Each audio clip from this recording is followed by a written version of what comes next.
Esse episódio de Authentic Lives é em português. Aproveite a conversa.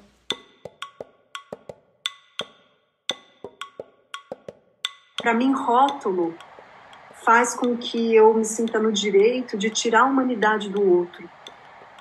Então, quando eu tiro esse rótulo, né, de agressor, de abusador, de qualquer posição política que seja diferente da minha, de uma nacionalidade, de um terrorista, de qualquer que seja, eu estou tirando a humanidade, eu estou deixando de ver a pessoa integral ali, com a sua história integral, com a sua complexidade integral, que é ser humano, para rotular. E isso me limita, né? Isso me aprisiona na minha percepção do mundo, na percepção que eu tenho das minhas relações.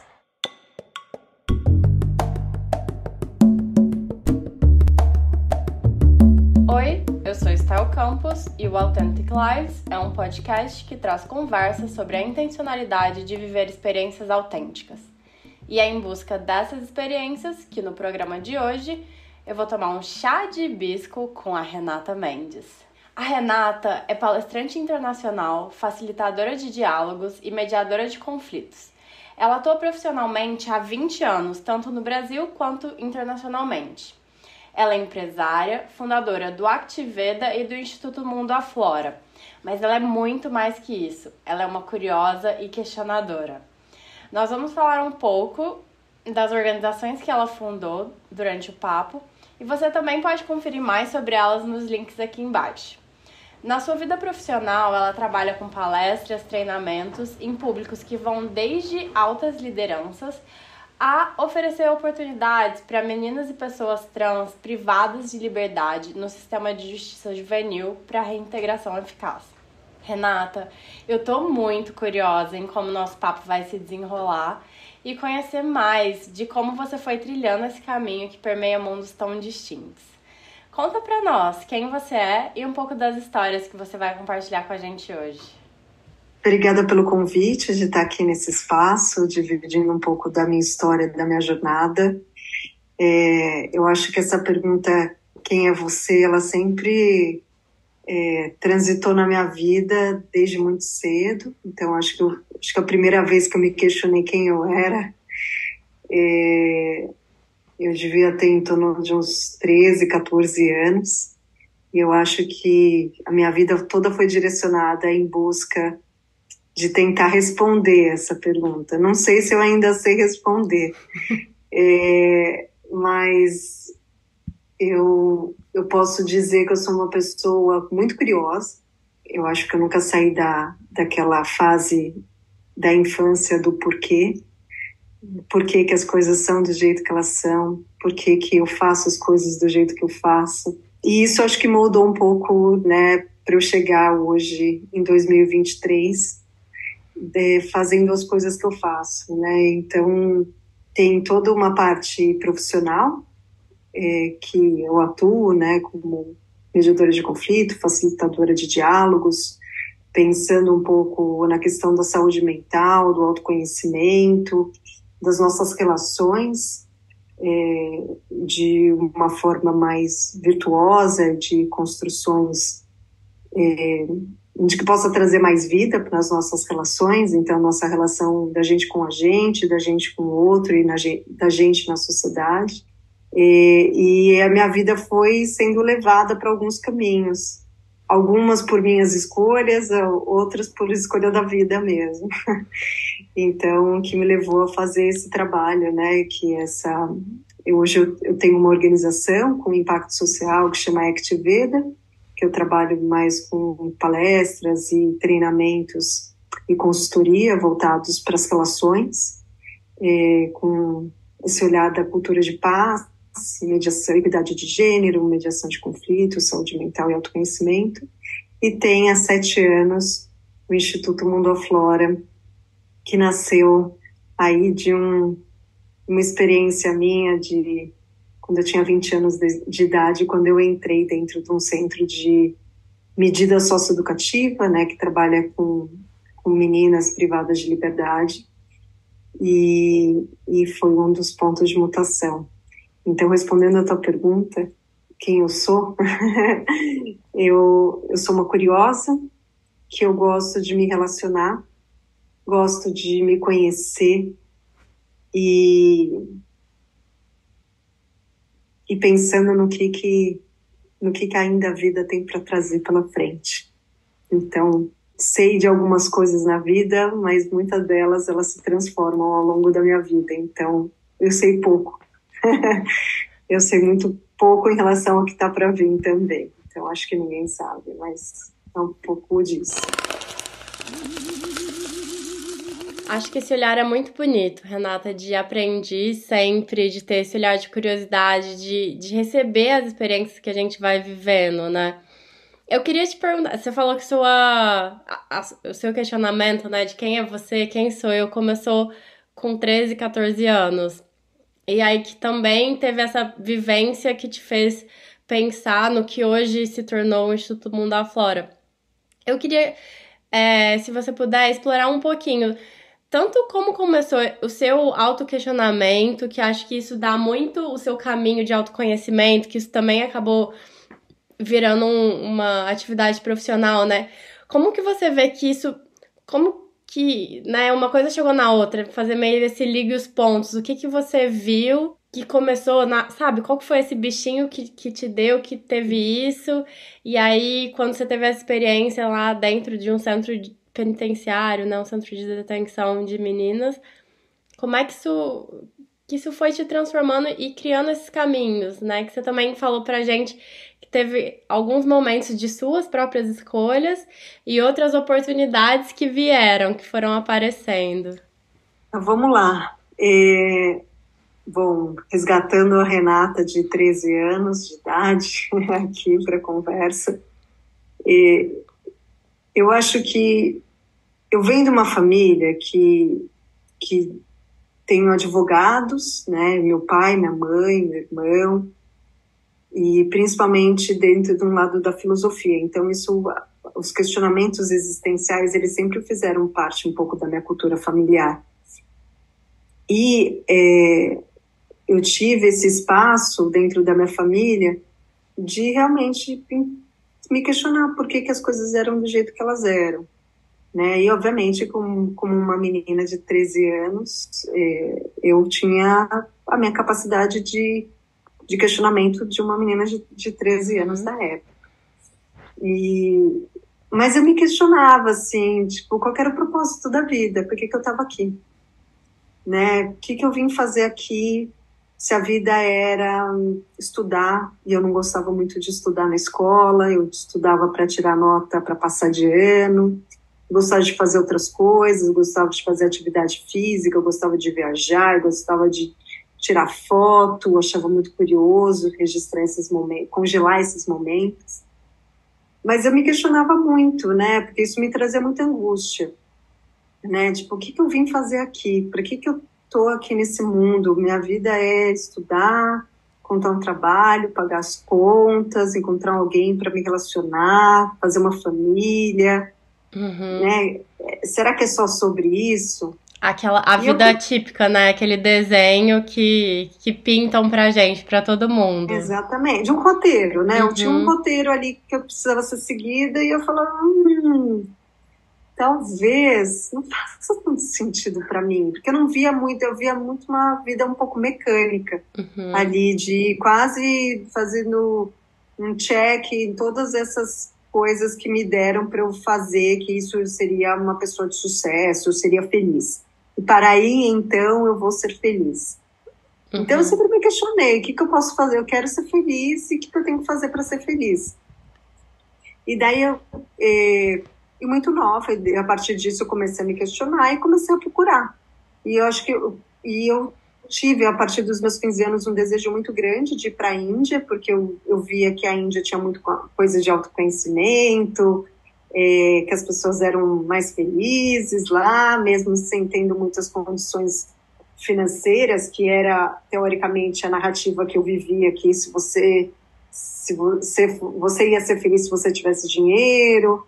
E eu comecei a ler, né? Li o livro do o Diário do Yogi, o Diário do Yogi, não é o Diário do Yogi, esqueci o nome, mas é um dos livros clássicos que conta a vida do Yogi. Ele era um mestre na Índia, e como toda a jornada de felicidade dele era para dentro. E daí eu falei, eu quero fazer esse negócio, então para dentro. E sempre tive, né, na minha família também essa questão da espiritualidade, espiritismo, bem ecumênico, passando por Umbanda, Candomblé, que nem grande parte dos brasileiros, mas também indo na igreja, acendendo uma vela para santo, para Nossa Senhora. Então era meio que esse rolê. E daí eu fui indo para estudar isso. Então eu comecei a ler livro, né? Eu sempre gostei muito de ler. Fui ler A Vida de Buda, fui ler A Vida de Siddhartha. Eu comecei a praticar yoga quando eu estava um pouquinho mais velha, né, com uns 18 anos.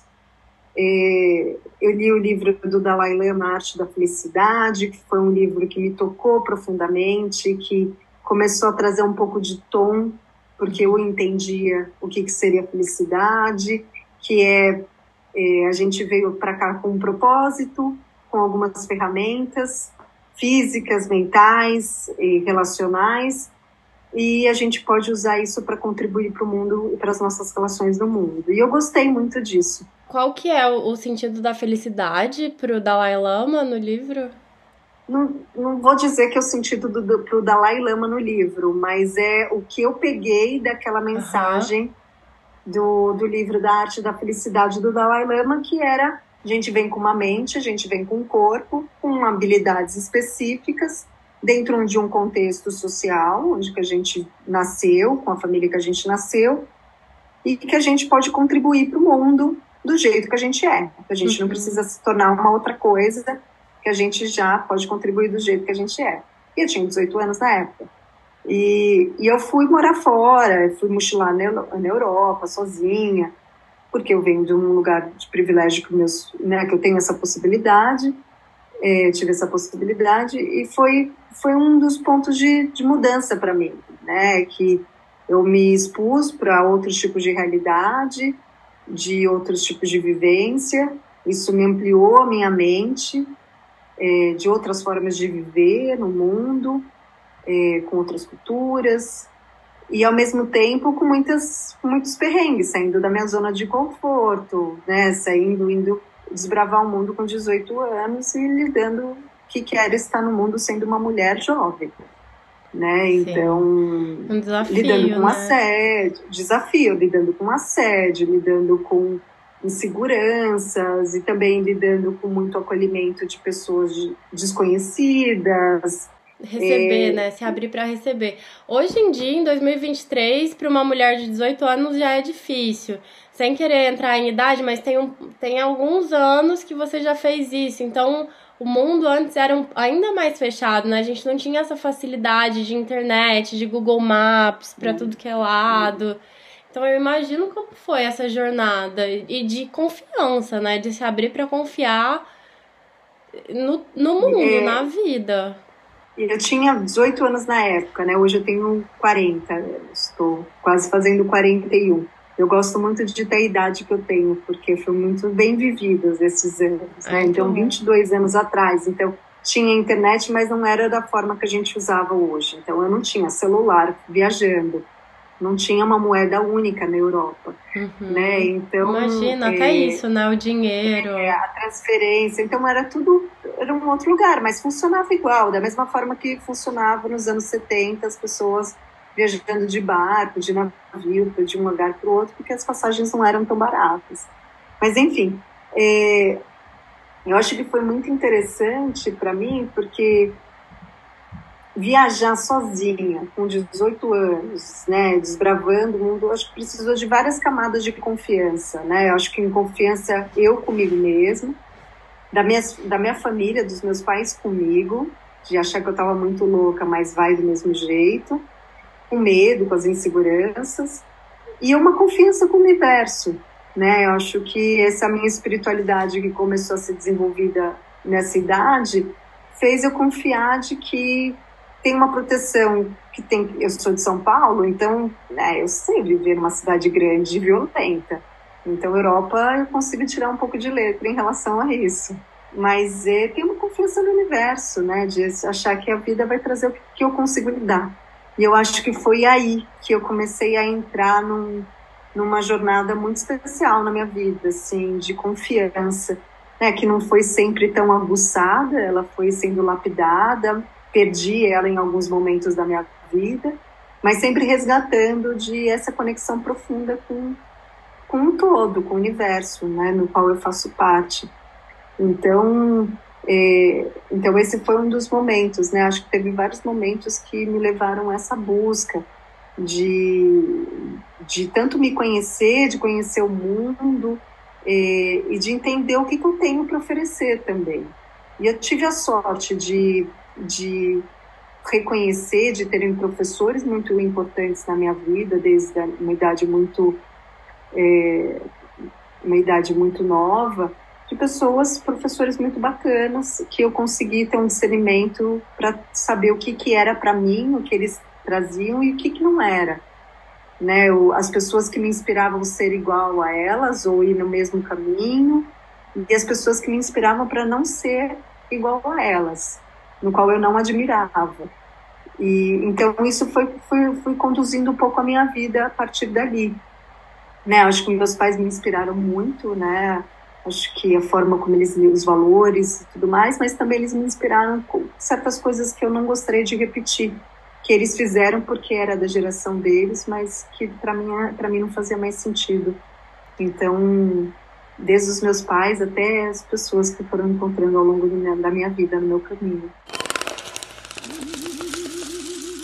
Aqui eu quero reforçar essa mensagem que eu acho que é muito bonita, muito importante e que se conecta muito com a sua visão de aprendiz, de curiosa, que é de todas as experiências, de todas as pessoas que você encontra, você tira uma lição, elas são um exemplo, que pode ser tanto um exemplo positivo de coisas que você quer continuar, que você aprende de um jeito bacana, quanto um exemplo negativo de coisas que você não quer fazer, que você não quer repetir. Então isso é muito bonito, de conseguir olhar para tudo que a gente vai vivendo com esse olhar de aprendiz mesmo, que isso é uma coisa que eu também tenho. É até bem legal como essas conversas vão ressoando, né, trazendo partes que para mim são importantes na minha própria jornada, né? Então são jornadas distintas, mas com pontos de conexão dessa visão de mundo. E eu acho que tem uma coisa em relação aí que eu queria, né, frisar, que as coisas que as pessoas me inspiram, que eu não quero fazer para mim, não necessariamente elas são ruins, né, mas é que não serve para mim, né, na minha vida, na minha visão de mundo, né, porque eu acho que a gente está no mundo, eu queria frisar isso, porque a gente está num mundo muito polarizado, e existe uma universalização de como a gente deve ser no mundo, né? Como mulher, homem, ou qualquer tipo de identidade de gênero nesse meio, né? No que entende sobre essa dualidade, porque existe um espectro de possibilidades da gente ser e estar no mundo. E pessoas inspirando a gente de formas do que serve para mim, o que não serve para mim, diz muito mais sobre quem eu sou do que sobre a pessoa que ela está me inspirando, né? Porque a gente é o que a gente é. E eu acho que essa diversidade, essa pluralidade, ela é o que faz a vida ser tão rica. Eu gosto muito desse ponto, Rê, porque as pessoas são únicas, né? É o que você falou, o que a gente pode ver é o que serve pra gente e o que não serve pra gente. Porque pra outras pessoas, o que serve pra gente não vai servir, né? E cada um vai desenhando o seu caminho e a sua trajetória de acordo com o que vai entendendo dentro das ferramentas que tem, dentro das possibilidades, dentro do que é apresentado. Então, muito obrigada por trazer esse ponto, né? Que é um olhar de não ter julgamento, que as coisas são válidas, né? Dentro do que... A gente não cometendo crimes, não indo para esse lado muito extremo, mas cada um tem uma experiência e que vão ter experiências que fazem sentido e outras que não fazem, dentro da experiência de cada um, dentro das vivências de cada um. Aí eu vou pegar num outro ponto. Boa. Eu acho que até quando a gente comete um crime, né? Porque eu acho que esse é um assunto com que eu trabalho. Boa, E eu uma das trouxe um coisas que eu gancho. aprendi nesses... trouxe um gancho muito bom para eu trazer esse tipo de sensibilidade um pouco sobre o tema de pessoas que cometem algum tipo de... que é entendido como crime, né? E eu acho que durante esses 20 anos que eu lido com um público que foi privado de liberdade por fazer alguma coisa que é considerada ilegal,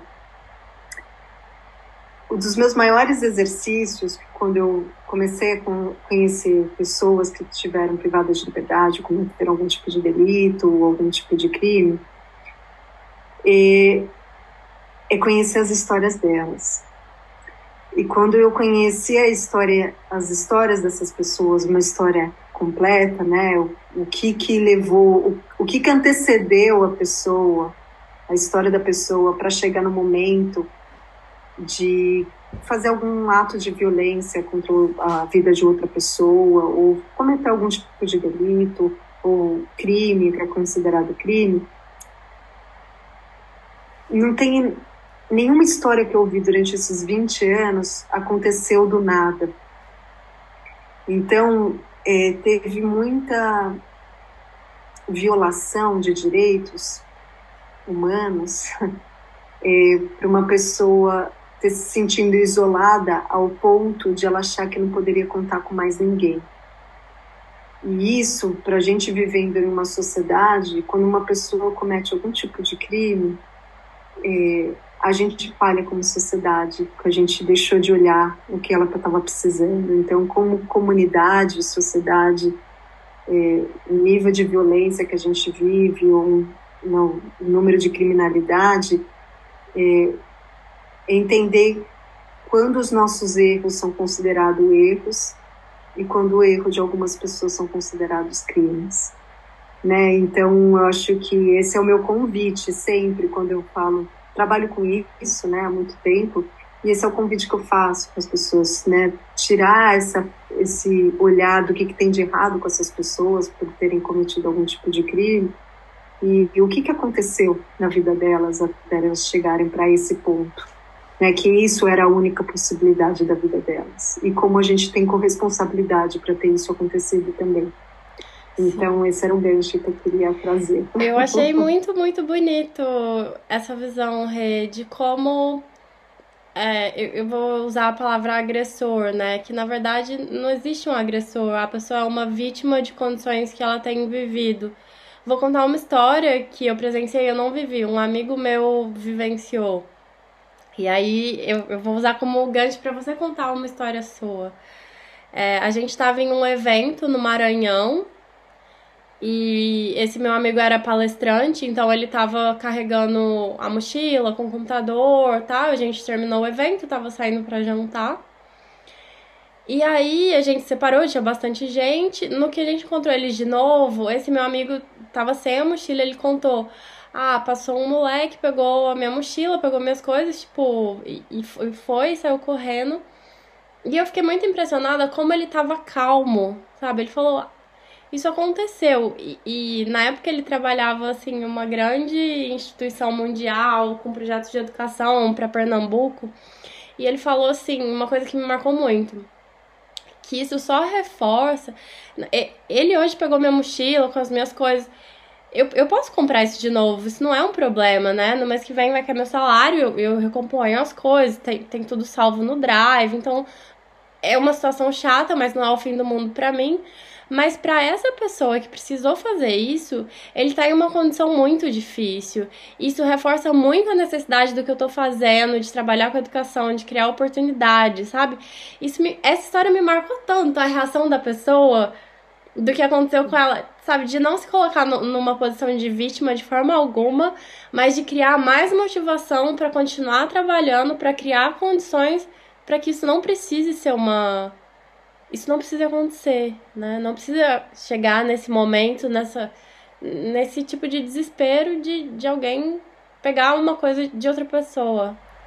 Sim, eu acho essas histórias, elas são muito importantes de serem divididas, porque existe uma narrativa que ela é mais evidente nas mídias, né, nos jornais, nos filmes, que é essa dinâmica entre a pessoa boazinha e a pessoa mazinha, né, o vilão e o herói. Então essa é uma narrativa que sempre você tem que se posicionar, que coloca uma pessoa no 100% como vilão, 100% como um herói. E quando eu comecei a estudar sobre relações de poder, principalmente, cultura de paz e cultura de violência, né, que pode ser chamado isso de cultura de paz, e também e todos os tipos de conflitos, né, que existem, é importante entender que quando a gente está tratando de seres humanos e das dinâmicas de poder que existem, não existe isso. Essa polaridade, né, do mocinho e do herói, mas é uma narrativa que rola bem em Hollywood. Sim. Né, que vende bem, que a gente gosta, a gente quer ser pessoa legal, assim, eu quero ser pessoa legal, não quero ser a pessoa chata, ou a pessoa mazinha, e daí, só que, né, quando eu comecei a estudar, eu entendi que quando que eu era vista como uma boazinha e quando que eu não era vista como boazinha. Então, isso, né, eu vou até trazendo um pouco até para um lugar, assim, que eu gosto de trabalhar em relação à equidade de gênero, que é a questão de eu sou boazinha como mulher quando eu estou atendendo as necessidades dos outros sem colocar muito limite e estou sempre disponível. E eu começo a ser mazinha quando eu estabeleço bem os meus limites e começando a exercer o meu não com muito mais firmeza. Então, isso me coloca como uma vilã, muitas vezes, nas minhas relações. E eu vejo também com as mulheres com que eu trabalho, isso acontece. E daí eu trago um pouco da história, né, que você trouxe, trazendo uma história também. Eu conheci uma menina quando eu estava dentro do Centro de Medida Socioeducativa. Sempre, toda vez que eu estava lá, dentro do Centro de Privação de Liberdade, eu nunca perguntei para elas qual que era o delito que elas tinham feito para estar ali. Porque eu acho que isso é uma coisa muito pessoal enfim, eu não sou a juíza que preciso saber disso, não sou defensora pública, preciso saber disso. Eu estava ali para dar uma aula de yoga, né? Então, se ela me contasse, eu recebia a mensagem. Um dos motivos que eu não perguntava ativamente era porque eu não queria ter o meu viés inconsciente pulando na minha frente para fazendo uma distinção de tratamento. E criar o julgamento, né? Assim, você tinha que ver ela como... pula. Não tem como, isso é inconsciente. Pula. Que pula, tá tudo bem, né? Mas eu acho que é o que a gente faz com isso. E daí teve uma dessas meninas que ela quis falar comigo depois, no final da aula, que era uma aula de yoga. Eu sempre deixei muito aberto para quem quisesse fechar os olhos, fechasse, se sentisse segura para fechar. E quem não se sentisse podia manter o olho aberto, olhando para baixo, que estava tudo bem também, né? Mas olhando sempre, trazendo o olhar para si. E ela pediu para falar comigo no final, e elas me chamam de prof.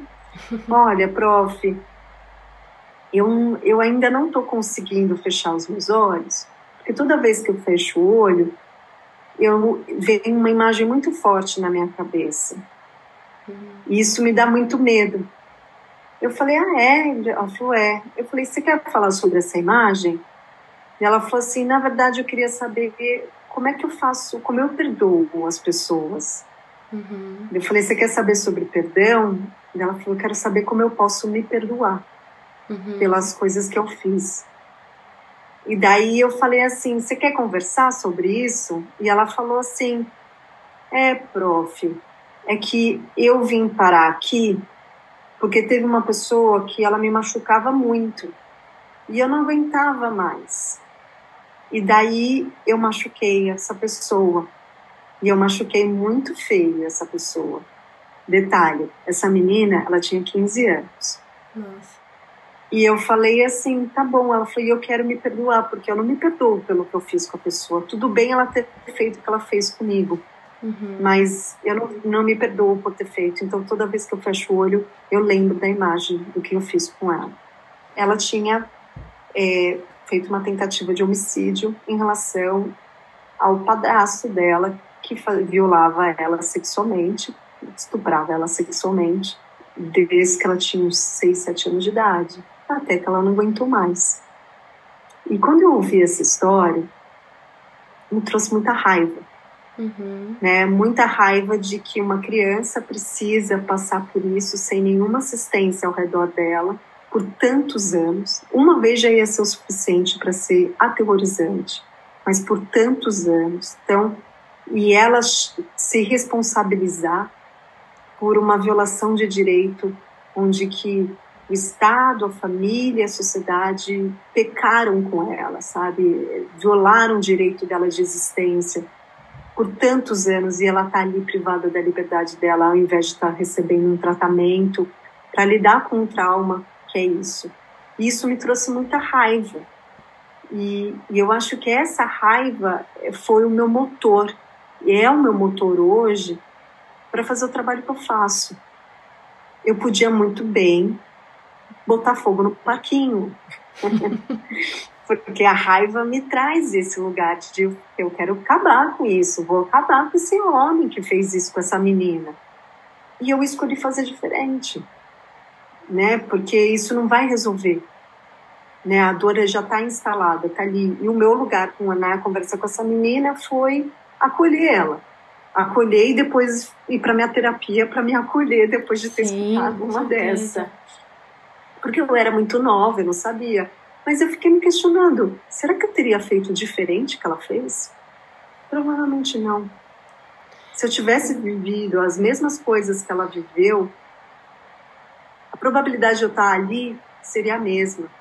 Talvez, por causa da minha cor de pele, que eu sou uma mulher branca, de classe média alta em São Paulo, talvez eu teria conseguido não chegar ali. Mas a gente sabe que a vulnerabilização, né, as situações de vulnerabilidade aumentam a chance de risco, o risco de violência contra a criança, principalmente meninas enfim, que moram numa situação muito poucos recursos. E é esse tipo de reflexão que me leva, sabe, a fazer as coisas que eu faço, ou conversar com alguém, ou com quem está sendo rotulado como um criminoso, ou como alguém que discorda muito de uma visão de mundo da minha. Para mim, rótulo faz com que eu me sinta no direito de tirar a humanidade do outro. Então, quando eu tiro esse rótulo, né, de agressor, de abusador, de qualquer posição política que seja diferente da minha, de uma nacionalidade, de um terrorista, de qualquer que seja, eu estou tirando a humanidade, eu estou deixando de ver a pessoa integral ali, com a sua história integral, com a sua complexidade integral, que é ser humano, para rotular. E isso me limita, né? Isso me aprisiona na minha percepção do mundo, na percepção que eu tenho das minhas relações. E isso é um exercício ativo que eu faço, porque é natural rotular as pessoas, inclusive, para conseguir saber por onde navegar na vida. Mas quando eu estou nas minhas relações pessoais e nas minhas relações de trabalho, eu sempre tento dar uns 3 passos para trás para deixar de lado esses tipos de rótulos que eu tenho, que eu carrego, né? Que isso foi me ensinado e alguns eu consegui desaprender, outros ainda não. Mas para eu conseguir, mas o que a pessoa está me falando? Quem que é essa pessoa, né? Então, como é que eu posso olhar ela no mesmo lugar de que eu tô? E a partir disso eu vou para uma outra qualidade de troca. retomando o começo do papo, a visão que a sociedade falhou, eu acho que essa é a história que exemplifica isso.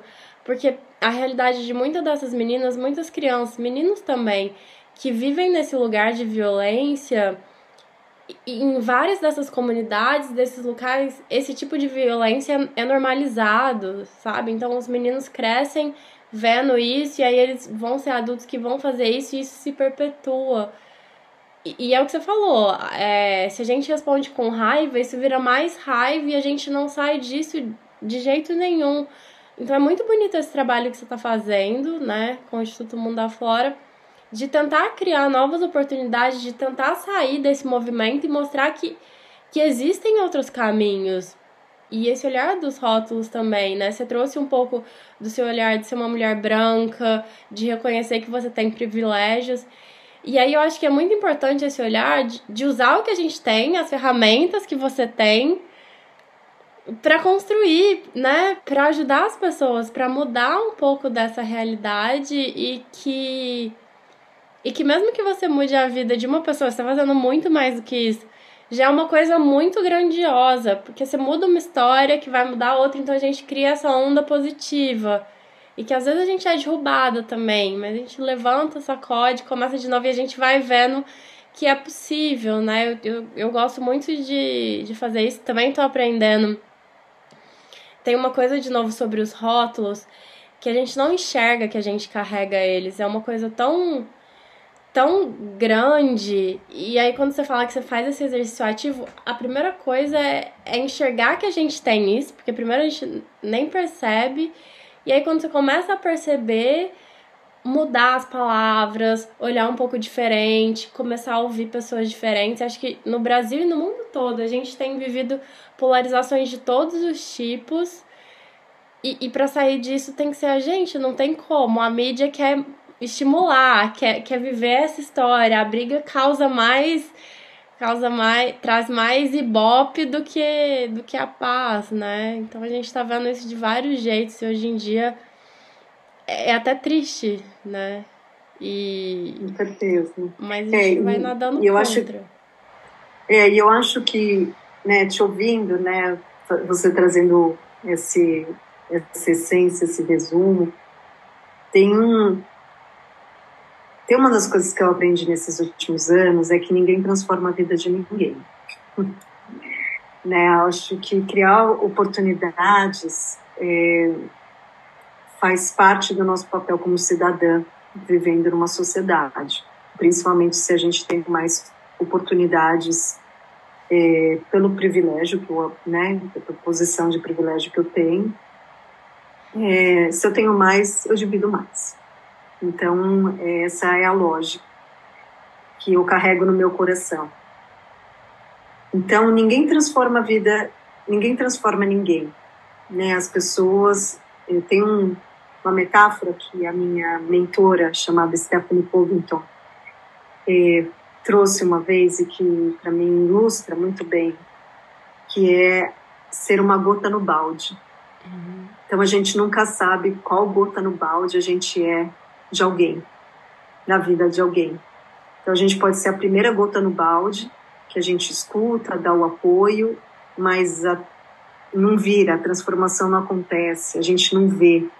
A gente pode ser a gota do meio que está enchendo, mas ainda não, a gente não vê muito resultado, ou a gente pode dar a sorte de ser a última gota do balde, que é o que transborda e faz a pessoa virar a chave e transformar. Né? E transformar o quê? Né? Para mim é transformar o entendimento sobre ela mesma. Então, para que a gente, por exemplo, para que eu me transforme, né, na pessoa que eu sou hoje, teve muitas gotas no meu balde. Teve muitas pessoas que me inspiraram, eu tive muitas experiências positivas, ótimas, gostosas, de aprendizados, e de, nossa, quanto insight, me iluminei, e muitas experiências difíceis, né, de muita dor, de muita violência, de muito sofrimento, mas que me fizeram também, foram gotas no meu balde. né? Eu já ouvi falas muito duras para mim que me destruíram e que depois de alguns anos para mim foram importantíssimas, porque se não tivesse escutado aquilo naquele momento, eu não teria virado algumas chaves na minha vida, né? De entendimento que eu sou, não teria ficado brava e teria procurado outras coisas para fazer, ou terminado relações que eram muito danosas para minha saúde mental, ou colocado limites que eram importantes para mim, eu não estava conseguindo colocar. Então, ninguém transforma a vida de ninguém, mas a gente contribui, né? Como uma gota no balde, a gente vai contribuindo, porque quem faz a transformação é a própria pessoa. E nessa minha jornada de 20 anos aí trabalhando com meninas privadas de liberdade, eu aprendi muito com elas. Eu aprendo muito com elas. Eu aprendo sobre a capacidade de continuar a vida depois de tanta, mas tanta violência, que eu acredito que se eu tivesse vivido 1/3 do que elas viveram, eu não teria aguentado. Então, a força que elas têm, que pena que veio por tanta violência, mas elas têm uma força que é brutal. E elas têm uma capacidade criativa de conseguir passar por situações com muita escassez de uma forma muito, muito criativa mesmo. Elas se viram. E eu me questiono, eu aprendo muito, eu pergunto para elas, como é que vocês fazem? Eu quero aprender. Uhum. Porque a minha vida seria muito mais simples, né? Às vezes com muito privilégio e acesso a muitas coisas acaba me roubando essa capacidade criativa, né? E elas têm de sobra, mas não acho que elas precisam, isso tem que ser valorizado, né? Esse glamour da escassez ou de uma violação de direito, né? Elas são sujeitos de direitos, elas têm que ter direito a todas as oportunidades, principalmente aos direitos básicos. E, ao mesmo tempo, elas me ensinam tanto, principalmente sobre humanidade, sabe? De voltar, quando uma me conta uma história muito profunda que nem essa que eu dividi, a confiança que ela teve em mim, no qual a vida inteira foi mostrado para ela que ela não poderia confiar nas pessoas, e ela foi lá e confiou em mim. Eu honro muito esse lugar, sabe? De honrar essa confiança que ela me deu de uma história muito íntima dela, que ela obviamente me permitiu dividir, por isso que eu estou dividindo, sem falar o nome dela. Mas eu honro muito isso, honrar, né, segurar isso, a confiança de alguém, para mim é um lugar de muita responsabilidade. Então, eu aprendo a segurar isso com muito amor, essa responsabilidade, né, dessa confiança nas minhas relações. E também, né, eu acho que no meu trabalho, na minha vida, nas minhas relações, eu não trabalhei só com elas, né? Eu acho que uma das grandes coisas que eu aprendi na minha vida, né, nesse trânsito, é ser quase uma tradutora de como eu sempre atendi muitas pessoas em alto nível de liderança, então presidentes de empresas, oferecendo o que eu chamo de jornada interna, de autoconhecimento, autogerenciamento de estresse, porque o estresse está para todo mundo, independente se a gente está com alto nível de violência ou alto nível de exploração pelo meio do trabalho. Então, a gente vive isso, e a minha habilidade de, como eu dou o mesmo conteúdo que é autogerenciamento e um pouco de desconstrução desses sistemas de opressão, para quem está liderando uma cadeia produtiva, que é como CEO, uma liderança feminina, e também com uma pessoa que tem todos os seus direitos violados e pouco acesso aos seus direitos básicos, assim. Então, essa tradução de linguagens, né, porque isso tem um denominador em comum, que é nós somos seres humanos, temos diferentes privilégios, viemos de diferentes contextos, E, e todos nós sofremos, em algum nível. E sofrimento a gente não se compara. Né? Sofrimento, ele é sempre um sofrimento quando é nosso.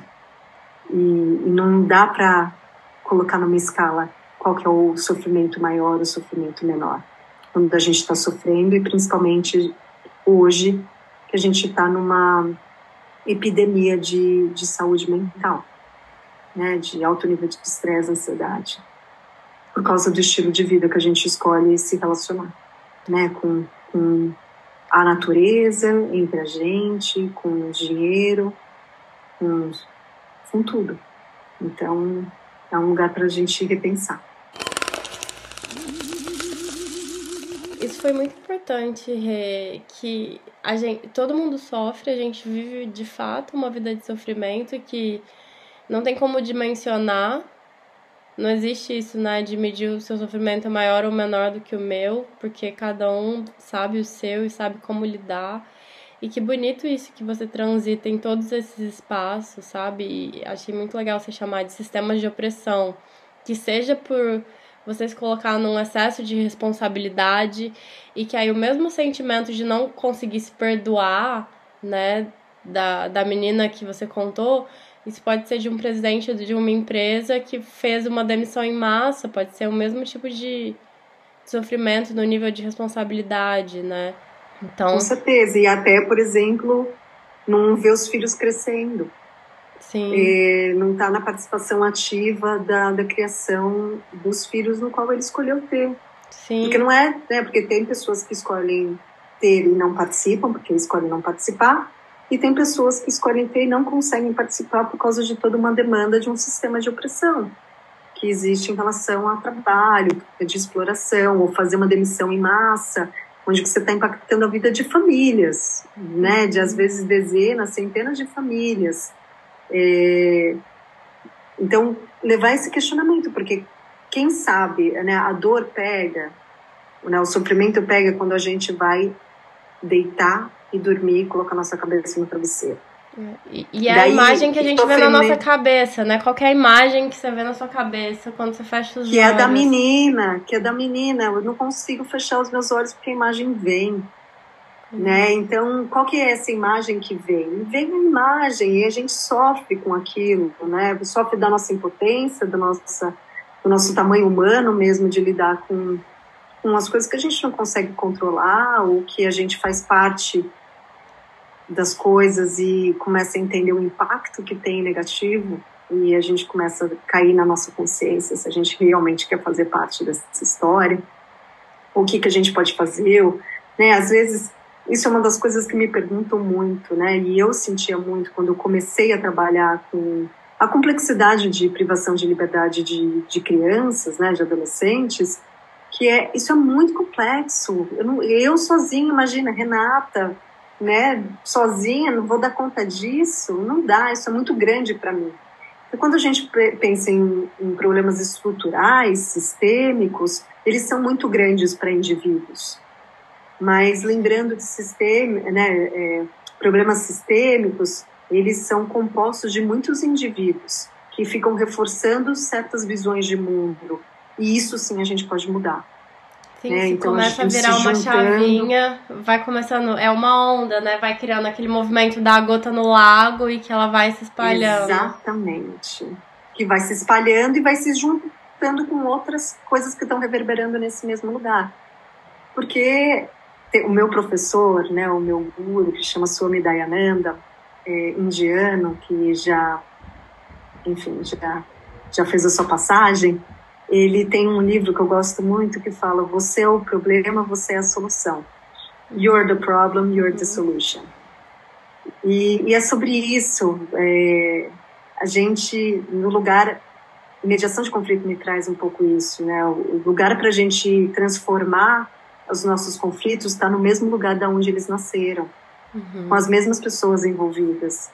Então, se a gente está vivendo nisso, só a gente consegue resolver. Talvez conversando de um outro lugar para ter uma imaginação de futuro um pouco mais ampla, mas aprender com o que trouxe a gente até aqui, porque teve o seu valor, e entender o que vale a pena repetir, o que não vale.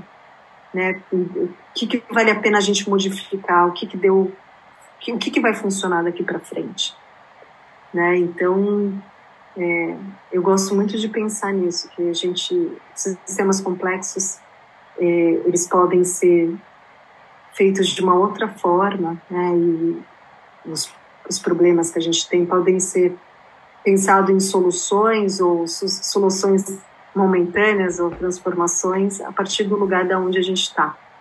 Não tem nada para ser conquistado, tá tudo que a gente precisa aqui. Renata, todas as informações. É incrível, pensa, você tem todas as ferramentas, sua caixinha tá lá, tá completa. Eu amei aqui. Vou encerrar esse papo que eu achei que foi incrível, que a gente passou por muita coisa. E te convidar pra gente beber um drink depois dessa, né? Acho que cabe super um vinho pra continuar refletindo, continuar pensando nisso. Acho que são perguntas muito interessantes que a gente traz sobre as nossas próprias escolhas de vida, como que a gente faz elas e qual é o impacto que a gente tem tanto na nossa própria vida, nos sofrimentos que a gente coloca para nós mesmos e para os outros, como que a gente pode fazer diferente para qualquer pessoa, né? Aquela frase, seja gentil sempre, porque a gente não sabe o que a outra pessoa tá passando. E aí queria te pedir para deixar uma mensagem final, deixar um conselho, o que vem no seu coração para as pessoas que estão ouvindo a gente. Eu sempre gosto de terminar conversas que estão indo para um lugar mais filosófico, né? Então a gente começou com um chá, falando sobre coisas íntimas, profundas, e a gente termina agora pensando em possibilidades de futuro, e sempre é bom pensar. Para mim, eu gosto de pensar com um copo de vinho, fazendo isso, porque também brinde, relaxa. Né? Fazer um brinde. Fazer um brinde, né, a essas trocas. E para encerrar, né, para a gente encerrar essa conversa, eu gosto de dizer que conversa boa não termina nunca. Elas são interrompidas para serem começadas novamente. E eu acho, pegando o gancho da sua fala, né, que gentileza, a gente ser gentil com todo mundo, porque a gente nunca sabe para onde o que a pessoa está passando, eu também faria o convite da gente ser gentil com a gente mesmo, porque muitas da violência que a gente vê no mundo é um reflexo da violência que a gente faz com a gente mesmo. E quanto mais gentil a gente for com a gente, se acolher nos nossos processos, nas nossas limitações, no que a gente está tentando desconstruir, o que a gente está tentando aprender, fica mais fácil a gente conseguir oferecer isso para o outro. Então, esse alinhamento entre o que eu penso, o que eu falo, o que eu faço, ele diminui o sofrimento. Então, quando eu sou mais generosa e gentil comigo, na minha mente, na minha fala, eu também consigo agir de acordo. Então, não é um conselho, mas é um convite, né? Para mim e para todo mundo que está ouvindo também. Então, é um convite da gente, que a gente consiga ser mais gentil com a gente e estar mais alinhado, né, no que a gente pensa, no que a gente fala, no que a gente faz, para diminuir esse sofrimento. É muito bonito isso, né? Eu sou budista e dentro do budismo a gente fala muito para olhar com carinho desse mesmo lado para as nossas ações de corpo, fala e mente. Então é esse olhar que a gente começa... A paz mundial começa com a nossa paz interior, né? Muito obrigada, Rê. Obrigada pelo espaço, papo, pela troca e pelo convite de estar aqui com você.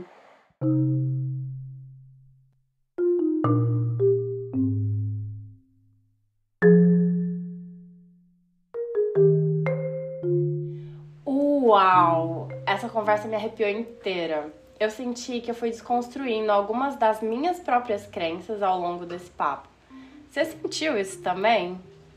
Construir relações baseadas em gentileza, começando por nós mesmos, pode ser uma grande base de transformação e é muito poderoso. A minha jornada, compartilhando e ouvindo essas histórias e esses papos, tem me ajudado a abrir os caminhos que eu quero e também a fechar portas que eu entendo que não são para mim. Saber os meus nãos é tão importante quanto os meus sims. O que ficou mais forte aí pra você? Foi muita coisa, né? Se você gostou do que você ouviu hoje, recomende para uma amiga que você acha que pode gostar também. Isso ajuda a propagar ainda mais o programa. Não quer perder nenhum episódio assim que ele saia? Siga a gente na sua plataforma favorita de podcast. E aproveita que você já tá lá e deixa uma avaliação pra gente. Nós vamos ficar muito felizes em saber o que você tá achando do programa. Um beijão e até o próximo episódio!